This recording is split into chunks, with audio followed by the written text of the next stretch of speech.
అశ్వరావుపేట మాజీ శాసనసభ్యులు సీనియర్ నాయకులు మెచ్చ నాగేశ్వరరావు గారు, మండల అధ్యక్షులు పెద్దలు బోయినపల్లి సుధాకర్ రావు గారు, జెడ్పీటీసీ మిత్రుడు లావణ్య గారు, ఎంపీపీ సున్నం లలిత గారు, బీఆర్ఎస్ పార్టీ సీనియర్ నాయకులు, సర్పంచులు, ఉప సర్పంచులు, ఎంపీటీసీలు, ప్రజాప్రతినిధులు అందరికీ పేరు పేరున నమస్కారం. ముఖ్యంగా ప్రింట్ మరియు ఎలక్ట్రానిక్ మీడియా మిత్రులకు నమస్కారం. మిత్రులారా, 10 ఏళ్ళు అధికారానికి దూరమైనటువంటి కాంగ్రెస్ పార్టీ మళ్ళీ ఎక్కడ అధికారం దూరమవుతుందో అనేటువంటి ఆలోచనతోని ఆ రోజు ఎన్నికల సమయంలో అర్రాస్ పాట పాడినట్టు హామీల పాట పాడి కాంగ్రెస్ పార్టీ అధికారంలోకి వచ్చింది. కాంగ్రెస్ అధికారంలోకి వచ్చి 18 నెలలు గడుస్తా ఉంది. 18 నెలల తర్వాత నిన్న మొన్న ఒక 8,000 కోట్ల రూపాయలు రైతు భరోసా ఇచ్చి ముఖ్యమంత్రి రేవంత్ రెడ్డి గారు రైతులందరూ సంబరాలు చేసుకోవాలని పిలుపునివ్వడం జరిగింది. అధికారికంగా రైతు వేదికల దగ్గర ప్రభుత్వం సంబరాలు నిర్వహించింది. అసలు దేనికోసం సంబరాలు నిర్వహిస్తున్నారు? ఈ రాష్ట్రంలో మీ ప్రభుత్వం వచ్చిన తర్వాత 511 మంది రైతులు ఆత్మహత్యలు చేసుకున్నందుకు సంబరాలా, లేకపోతే నాట్లకు మధ్య వచ్చినటువంటి రైతు బంధును కాస్త ఓట్లకు మధ్యలో వచ్చేటట్టు చేసినందుకు సంబరాలా? మీ ప్రభుత్వం వచ్చిన తర్వాత రైతులకు 2 సార్లు రైతు బంధును ఎగ్గొట్టినందుకు సంబరాలా, లేదా ఎకరానికి 15,000 రూపాయలని చెప్పి కేవలం నిన్న మొన్న ఎకరానికి 12,000 రూపాయలు వేస్తున్నందుకు సంబరాలా, ప్రీమియం చెల్లించక రైతు బీమాను ఆపినందుకు సంబరాలా, పంటల బీమాను వర్తింపజేస్తామని చెప్పి రైతులను మోసం చేసినందుకు సంబరాలా, లేదా ఈరోజు బోనస్ చెల్లిస్తామని చెప్పి బోనస్ను కాస్త బోగస్ చేసి రైతులకు డోకా ఇచ్చినందుకు సంబరాలా? దేనికోసం సంబరాలు చేస్తున్నారు ఒక్కసారి ఈ రేవంత్ రెడ్డి గారు చెప్పాలి. పాపం మొత్తం రాష్ట్రమంతా హడావిడి చేసి రైతు సంబరాలు చేస్తున్నామని చెప్పి రైతు వేదికల దగ్గర స్క్రీన్లు పెట్టి రేవంత్ రెడ్డి గారు మాట్లాడితే కనీసం ఒక్కొక్క వేదిక దగ్గర 5-10 మంది రైతులు కూడా రాలే. కేవలం కాంగ్రెస్ పార్టీ వాళ్ళే సంబరాలు చేసుకున్నారు, రైతులు ఎవరు సంబరాలు చేసుకోలే. సహజంగా ప్రతి నాటుకు ముందు రైతు బంధు వేస్తే రైతులు స్వచ్ఛందంగా వాళ్ళ ఇళ్లలోనే సంబరాలు చేసుకుంటారు. ఆ రోజు రైతు బంధును కేసీఆర్ గారు ప్రారంభించి 11 విడతలుగా 80,000 కోట్ల రూపాయలు రైతు బంధు ద్వారా రైతులకు వారు నేరుగా వాళ్ళ అకౌంట్లలో అందిస్తే రైతులు అద్భుతంగా ప్రతి ఊర్లో బొడ్రాయి పెట్టుకున్నారు. ఒక్కో ఇంటికి 20 నుంచి 50,000 రూపాయలు ఖర్చు పెట్టి బొడ్రాయి పండుగ చేసుకున్నారు. ఎంతో ఘనంగా దసరా, దీపావళి, బోనాలను సెలబ్రేట్ చేసుకున్నారు. ఆ రైతులు ఈరోజు పండుగ వస్తే కూడా ఒక 1,000-2,000 ఖర్చు పెట్టాలంటే కూడా ఆలోచించాల్సినటువంటి ఒక పరిస్థితి వచ్చింది. ఇది వాస్తవం కాదా అని నేను అడుగుతా ఉన్నాను. కాంగ్రెస్ కార్యకర్తలు పాపం రోజు ఊర్లలో పోతే ముఖాలు లేవు, ఇంకొన్ని రోజులు పోతే హెల్మెట్లు పెట్టుకొని తిరిగేటువంటి ఒక పరిస్థితి వస్తుంది ఊర్లల్లో. 18 నెలల తర్వాత ఈ మునగాడు వచ్చి ఒక్క రైతు బంధు కరెక్ట్ చేసిందని చెప్పి పాపం వాళ్ళు సంబరాలు చేసుకున్నారు. వాళ్ళకు వాళ్ళు సొంత ఖర్చు పెట్టుకొని అమ్మయ్య ఇన్ని రోజులకు మనకు ఊపిరి పీల్చుకునేటువంటి సమయం వచ్చింది అని చెప్పి వాళ్ళు సంబరాలు చేసుకున్నారు. అంతే తప్ప రైతులు ఎవరు సంబరాలు చేసుకున్నారు? మీరు వచ్చి 2 రైతు బంధులు ఎగ్గొట్టిండ్రు. 2 రైతు బంధులు 2 రైతు బంధులు అంటే 15,000 రూపాయలు. అదిగాక మీరు మొదటిసారి ఇచ్చింది కేవలం 5,000 రూపాయలే. 7,500 ప్రామిస్ చేస్తే మీరు అప్పుడు 5,000 ఇచ్చిండ్రు, అంటే 2,500 అప్పుడు రావాలి. నిన్న మొన్న ఎకరానికి మేము 6,000 ఇచ్చినామంటున్నారు. అంటే ఇక్కడ ఒక 1,500, అవి ఒక 2,500, 4,000, 15,000 మనకి 2 దఫాలుగా రావాల్సినటువంటి, అంటే ఎకరానికి 19,000 రూపాయలు వీళ్ళు రైతు బంధు ఎగ్గొట్టారు. అంటే 5 ఎకరాలు ఉన్నటువంటి రైతుకు కనీసం 95,000, అంటే సుమారుగా 1,00,000 రూపాయలు ఎగ్గొట్టారు. మేము పెద్ద ఘనకార్యం చేసినాం, మేము శోధించి ఛేదించి సాధించినామని చెప్పి మాట్లాడడం ఏదైతుందో ఇది నిజంగా నవ్వొస్తా ఉంది. ఇది మాట్లాడుతూ ఉంటే మేము మొత్తం నా మెదడంతా కరిగించి నేను ఒక అద్భుతాన్ని కనుక్కున్నా. ఈ ప్రపంచంలో రైతు భరోసా అనేదాన్ని అద్భుతాన్ని కనుక్కున్నా. నిన్న రేవంత్ రెడ్డి గారు చెప్పినటువంటి తీరు నిజంగా ఇది చిన్నపిల్లలు మాట్లాడుకునే విధంగా ఉంది. వాస్తవానికి సంక్షోభంలో ఉన్నటువంటి వ్యవసాయాన్ని గట్టెక్కించేందుకు కేసీఆర్ గారు దేశంలోనే మొట్టమొదటిసారి రైతు బంధు పథకాన్ని మన తెలంగాణలో ప్రవేశపెట్టడం జరిగింది. ఎంత అద్భుతమైనటువంటి ఒక పథకం అంటే కేంద్ర ప్రభుత్వం కూడా దీన్ని ఆదర్శంగా తీసుకొని ప్రధానమంత్రి కిసాన్ సమ్మాన్ యోజనను వారు అమలు చేస్తా ఉన్నారు.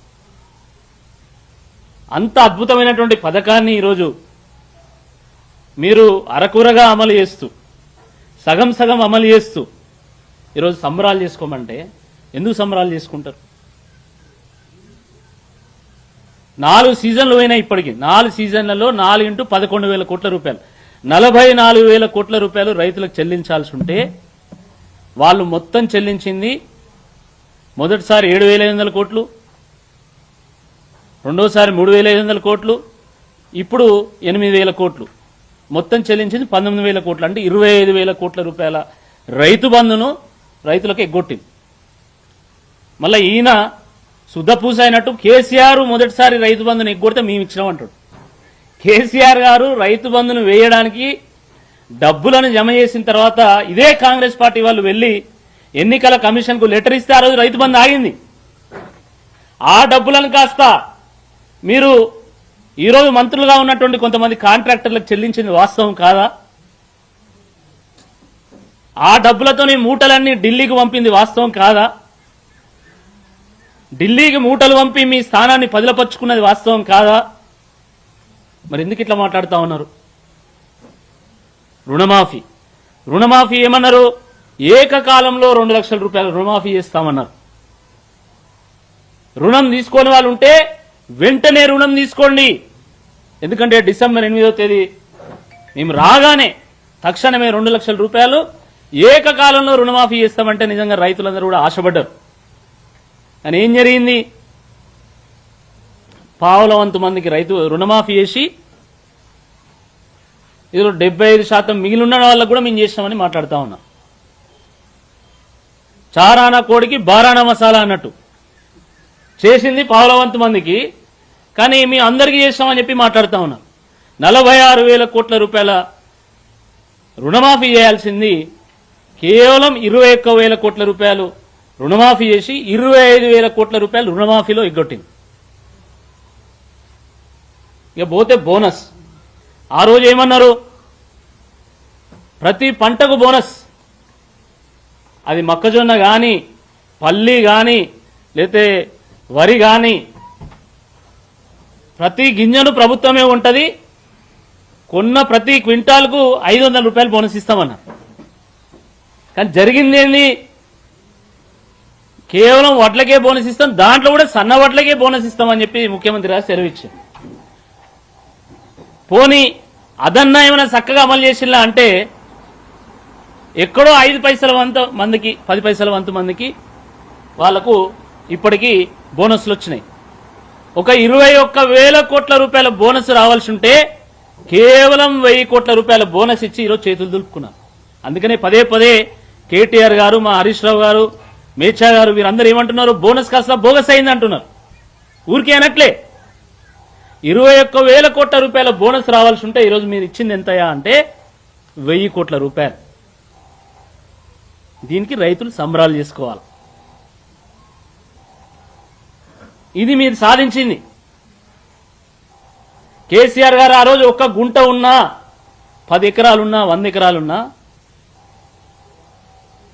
రైతు చనిపోతే రైతు కుటుంబం మొత్తం కూడా రోడ్డున పడుతుంది అని చెప్పి ఆ రోజు ఎంత ప్రీమియమైనా పర్వాలేదు మనం ప్రతి రైతుకు బీమా చేయాలని చెప్పి వారు బీమా చేస్తే రైతు చనిపోతే 7 రోజులు 10 రోజుల లోపు ఆఫీసర్లు వచ్చి చెక్కిచ్చిపోయేది రైతు బీమా కింద.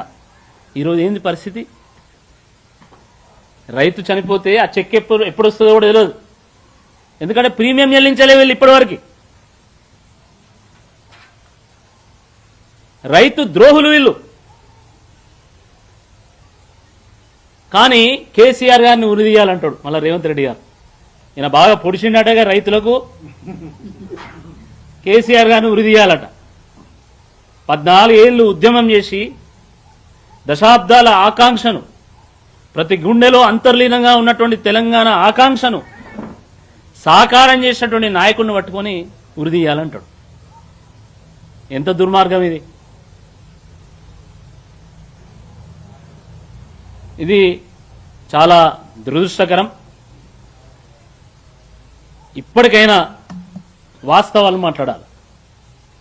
ఎస్, మేము రైతులకు నష్టం చేసినాం.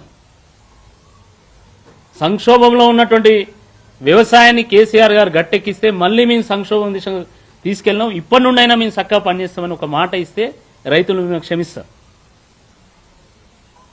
కానీ ఈ రకమైనటువంటి మాటలు సరైనటువంటి కాదు అని చెప్పి ఈ సందర్భంగా మేము గుర్తు చేస్తా ఉన్నాం.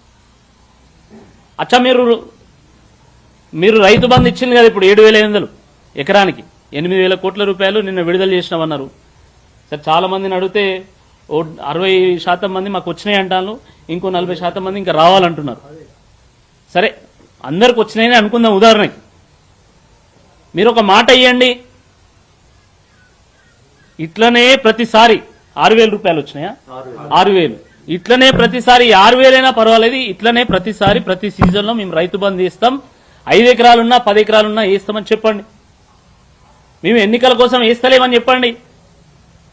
ఎందుకంటే ఈ రైతు బంధు ఎన్నికల బంధు అయిపోయింది కాంగ్రెస్ ప్రభుత్వం వచ్చిన తర్వాత అని చెప్పి రైతులు మాట్లాడుకుంటున్నారు. మేము కాదు.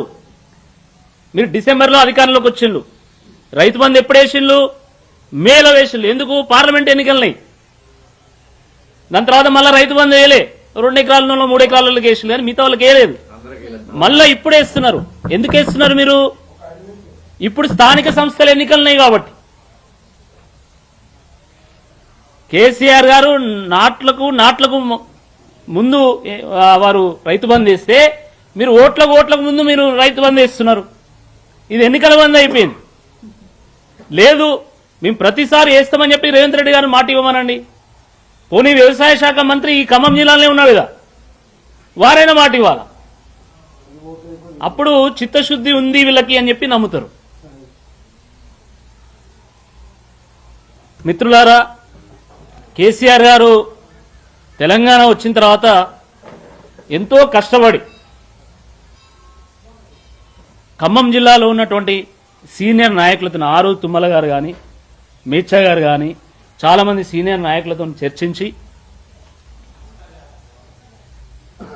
ఈ ఉమ్మడి ఖమ్మం జిల్లా కూడా సస్యశ్యామలం కావాలి, గోదావరి జిల్లా జలాలు అదేవిధంగా కృష్ణా జిల్లాలు కూడా పూర్తి స్థాయిలో ప్రతి ఎకరానికి అందించాలనేటువంటి ఒక ఆలోచనతోని వారు అద్భుతమైనటువంటి సాగునీటి ప్రాజెక్టులకు రూపకల్పన చేశారు. ముఖ్యంగా ఈ భద్రాద్రి కొత్తగూడెం జిల్లాకు సీతారామ ప్రాజెక్టును రూపొందించారు. రైతులు కూడా హర్షించారు. ఇన్నేళ్ల తర్వాత మాకు ఒక నాయకుడు గోదావరి నీళ్ళు ఇస్తా అంటున్నాడని చెప్పేసి హర్షధ్వానాలు వ్యక్తం చేశారు. మేము భూములు కూడా ఇస్తామని ముందుకు వచ్చాను. కానీ తిరిగి చూస్తే జరిగింది ఏంటంటే అంటే ఈ కొత్తగూడెం జిల్లా రైతులు భూములు ఇస్తే ఇప్పటి వరకు ఒక్క చుక్క నీరు కూడా ఈ కొత్తగూడెం జిల్లా రైతులకు అందించలే. ఏం జరిగిందని చెప్పి ఈ సందర్భంగా బీఆర్ఎస్ పార్టీ ప్రశ్నిస్తా ఉంది. 8,500 కోట్ల రూపాయలు ఖర్చు చేసి కేసీఆర్ గారు ఆ రోజు సీతారామ ప్రాజెక్టును 70-80% పూర్తి చేస్తే ఈరోజు కేవలం ఒక డిస్ట్రిబ్యూటరీ కెనాల్స్ పంట పొలాలకు అందించేటువంటి కెనాల్స్ మీరు తవ్వించలేక ఈరోజు మీరు రైతులకు నీళ్లు ఇస్తలేరంటే అసలు రైతుల పట్ల మీకు ఉన్నటువంటి కమిట్మెంట్ ఏందని అడుగుతున్నా. ఖమ్మం జిల్లా రైతాంగం పట్ల మీకు ఉన్నటువంటి కమిట్మెంట్ ఏంది? అసలు ఈ జిల్లాలో 3 మంత్రులు ఉన్నారు, సీనియర్ నాయకులు. తుమ్మల గారంటే మా అందరికి గౌరవం ఉంది, ప్రజలు కూడా గౌరవిస్తారు. కానీ జరిగింది ఏంది? ఒక్క చుక్క నీళ్ళు వచ్చినా ఎక్కడికి? 1 ఎకరా వారుతున్నదా? 6.5 లక్షల ఎకరాలకు కొత్తగా నీళ్ళు ఇవ్వాలి, 3.5 లక్షల ఎకరాలు స్థిరీకరించాలని చెప్పి లక్ష్యం పెట్టుకున్నారు. దాంట్లో కనీసం 1/4 వంతైనా లక్ష్యం నెరవేరిందా? ఒక 20-30% పూర్తి చేస్తే అయిపోతుంది. దానికి ఏడాదికి 900 కోట్లు బడ్జెట్లో పెడతారు. మీరు ఏడాదికి 900 కోట్లు బడ్జెట్ పెడితే ఇంక 20 ఏళ్ళు అవుతుంది సీతారామ ప్రాజెక్టు పూర్తి కావడానికి. దేవాదులను అట్టే నాశనం చేసిండు. దేవాదుల చంద్రబాబు నాయుడు గారు ఉన్నప్పుడు ప్రారంభిస్తే వరంగల్ జిల్లాకు నీళ్లు అందించాలని, ఇప్పటికి ఇంకా దేవాదుల పూర్తి కాలే. దేవాదుల కేసీఆర్ గారు 80% పూర్తి చేసిండు, ఇంకా ఇప్పటికి పూర్తి కాలేదు. 5% పూర్తి చేయడానికి కూడా కాంగ్రెస్ పార్టీ నాయకులు మనసు రావడం లేదు. ఇక్కడ అదే పరిస్థితి అవుతుందేమో అని అనిపిస్తా ఉంది. 900 కోట్లు ఖర్చు పెడితే మీరు ఎన్నడూ పూర్తి చేయాలి? ఎన్నడూ ఈ భద్రాద్రి కొత్తగూడెం జిల్లాకు నీళ్లు రావాలి? పైగా మేమే రూపొందించినాం ఈ ప్రాజెక్టు. చలో మీరే క్రెడిట్ తీసుకోండి, మరి 20% పూర్తి చేయండి. ఈరోజు బీఆర్ఎస్ పార్టీ కార్యకర్తలు, రైతులు ప్రతి మండలంలో ఎందుకు ధర్నా చేసిండ్రు? ఎందుకు ధర్నా చేశారు? అరే కేసీఆర్ గారు మా మీద మమకారంతోని, ఖమ్మం జిల్లా మీద ప్రేమతోని వారు అంత డబ్బు ఖర్చు చేసి రికార్డు టైంలో వారు ప్రాజెక్టును ప్రారంభించి 70%, 80% పూర్తి చేస్తే మీరు కనీసం ఒక 20% పూర్తి చేసి మాకు నీళ్ళు ఇవ్వరా అని చెప్పి ధర్నా చేస్తే ఎందుకు సమాధానం చెప్తలేరు? మీరు 3 మంత్రులు ఉన్నారు కదా, ఉప ముఖ్యమంత్రి, వ్యవసాయ శాఖ మంత్రి, ముఖ్యమంత్రికి ఒక షాడో ముఖ్యమంత్రుల స్థాయిలో ఇంకో ఆయన. మరి వీళ్ళందరూ కలిసి చేస్తే అయిపోతుంది కదా. ప్రజలు మీకు పట్టం కట్టింది కదా. 9 మంది ఎమ్మెల్యేలను గెలిపించారు, 10 ఆయనను బీఆర్ఎస్ పార్టీ నుంచి గెలిపిస్తే ఆయన కూడా మీరే కలుపుకుంటారు. 10కి 10 మీరే ఉన్నారు. మరి 10కి 10 మీరే ఉన్నప్పుడు కూడా మీరు చేయకపోతే మీరు ఎప్పుడు చేస్తారు? కాబట్టి సీతారామ ప్రాజెక్టును ఎప్పుడు పూర్తి చేస్తారు? 10 లక్షల ఎకరాల లక్ష్యాన్ని మీరు ఎప్పుడు చేరుకుంటారు? దీన్ని మీరు సమాధానం చెప్పండి. ఈరోజు మా బీఆర్ఎస్ పార్టీ నాయకులు రేగా కాంతారావు గారు కావచ్చు, మేచా గారు కావచ్చు, మిగతా నాయకులు అడిగేటువంటి ప్రశ్నలు మీరు ఎందుకు సమాధానం చెప్తలేరు? రాబోయేటువంటి రోజుల్లో మీరు అది పూర్తి చేయకపోతే మీ నాయకులను తిరగనిచ్చేటువంటి పరిస్థితి ఉండదు ఈ నియోజకవర్గాల్లో అని చెప్పి ఈ సందర్భంగా హెచ్చరిస్తా ఉన్నాం. ఒకవైపు ఇక్కడ ప్రాజెక్టును పూర్తి చేయరు, ఇక్కడ ప్రాజెక్టు నీళ్లు కొన్ని ఆంధ్ర పోతాయనే ఆరోపణ కూడా ఉన్నది. అది వాస్తవం ఏందో తేలాలి. ఇంకోవైపు పోలవరం దగ్గర ఒక పొక్క కొట్టి తీసుకుపోయి బంకచర్ల నీళ్లు వస్తారట, తెలంగాణ నీళ్లు తీసుకుపోయి. దీనికి మళ్ళా రేవంత్ రెడ్డి గారు వక్రభాషం పలికి ఇది కేసీఆర్ గారే ప్రారంభించిందని మాట్లాడతారు. కేసీఆర్ గారు జీవితకాలం తెలంగాణ ప్రయోజనాల కోసం కొట్లాడినటువంటి వ్యక్తి, నువ్వు జీవితకాలం తెలంగాణకు వ్యతిరేకంగా కొట్లాడినోడివేనే. తెలంగాణ ఉద్యమకారులంతా రైలు రోకో చేస్తే, రాస్తా రోకో చేస్తే, ధర్నా చేస్తే, వంటవార్పు చేస్తే, సకల జనుల సమ్మె చేస్తే నువ్వు ఉద్యమంలో వాళ్ళ మీద రైఫిల్ ఎక్కువ పెట్టినావు. నువ్వేందో కేసీఆర్ గారు ఏందో, నువ్వేందో బీఆర్ఎస్ పార్టీ కార్యకర్తలు ఏందో ప్రజలకు తెలియదా? అరే కేసీఆర్ గారు చెప్పింది ఏంది? ఇచ్చంపల్లి దగ్గర బ్యారేజ్ కట్టి అక్కడి నుండి నీళ్లను సాగర్లో వేసి కృష్ణా నది వెంబడి శ్రీశైలంకు పట్టుకపోతే మన ప్రాంతం అంతా వారుతుంది. మన ఖమ్మం జిల్లాకు, మన వరంగల్ జిల్లాకు, మన నల్గొండ జిల్లాకు కూడా నీళ్లు వస్తాయి. అటు ఆంధ్ర ప్రాంతంలో రాయలసీమ కూడా నీళ్లు వస్తాయి అన్నారు. కానీ మీరు చేస్తున్నది ఏంది? పోలవరం నుండి కిందే నీళ్లు మొత్తం పట్టుకపోవాలి. కింది నీళ్లు కిందనే పట్టుకపోయి మీరు పెన్నా ప్రాంతానికి అంతా కూడా, పెన్నా బేసిన్కి అంతా కూడా మీరు నీళ్ళు ఇవ్వాలంటారు. అంటే ఈ తెలంగాణ ప్రయోజనాలను దెబ్బతీసేది కాదా అని నేను అడుగుతున్నా. రేపు ఖమ్మం జిల్లా భవిష్యత్తు అవసరాలు నీళ్ళు ఎక్కంచెలు వస్తాయి. వరంగల్ నల్గొండ జిల్లాల భవిష్యత్తు అవసరాలకు నీళ్ళు ఎక్కంచెలు వస్తాయి. మనకు 2950 టీఎంసీలు మన గోదావరిలో మనకు వాటా కావాలని కేసీఆర్ గారు కొట్లాడితే రేవంత్ రెడ్డి గారు ఏమంటారు, 1000 టీఎంసీలు సరిపోతే ఇక తర్వాత మీరేమైనా చేసుకోండి అంటే చంద్రబాబు నాయుడు గారికి గ్రీన్ సిగ్నల్ ఇస్తుండు, గురుదక్షిణ చెల్లించుకుంటాను ఆయన. ఇది చాలా దురదృష్టకరం. కాబట్టి వెంటనే రైతులకు 2 దఫాలుగా రైతు బంధు ఎగ్గొట్టినందుకు, రైతు బీమాను ఆపేసినందుకు, బోనస్ను ఎగ్గొట్టినందుకు, రుణమాఫీని ఎగ్గొట్టినందుకు, సీతారామ ప్రాజెక్టు పెండింగ్లో పెట్టినందుకు, అదేవిధంగా బన్కచర్ల ద్వారా పెన్నా బేసిన్కు తెలంగాణ నీళ్లు తనకబోతున్నందుకు వెంటనే ఈ రాష్ట్ర ముఖ్యమంత్రి క్షమాపణ చెప్పాలి. ఈ జిల్లాలో ముఖ్యంగా ఉన్నటువంటి 3 మంత్రులు కూడా క్షమాపణ చెప్పాలి. అదేవిధంగా సీతారామ ప్రాజెక్టు మీద మీ వైఖరి ఏంది, మీ కార్యాచరణ ఏంది కూడా స్పష్టం చేయాల్సిందిగా ఈ సందర్భంగా మేము గుర్తు చేస్తున్నాం. అదేవిధంగా మరి మేచా గారు వారి శాసనసభ్యులుగా ఉన్నప్పుడు అసరావుపేట నియోజకవర్గాన్ని ఒక స్వర్గధామంగా మార్చారు. వారు సహజంగానే ప్రకృతి అందాలతోని ఒక పర్యాటక కేంద్రాన్ని తలపించే విధంగా మన అసరావుపేట మన రాష్ట్ర దృష్టిని ఆకర్షించేటువంటి ఒక నియోజకవర్గం.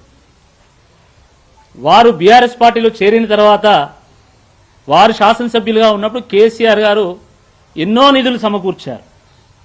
రోడ్లు వేసిన్లు, బ్రిడ్జిలు వేసిన్లు, చెక్ డ్యాంలు కట్టిన్లు, అద్భుతమైనటువంటి ఒక అభివృద్ధిని సాధించింది.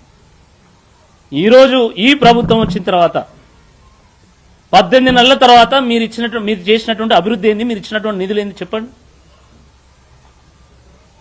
ఎందుకు ఆదర్శంగా ఉండాల్సినటువంటి అసరావుపేట మీ హయాంలో వెనుకబడుతున్నది?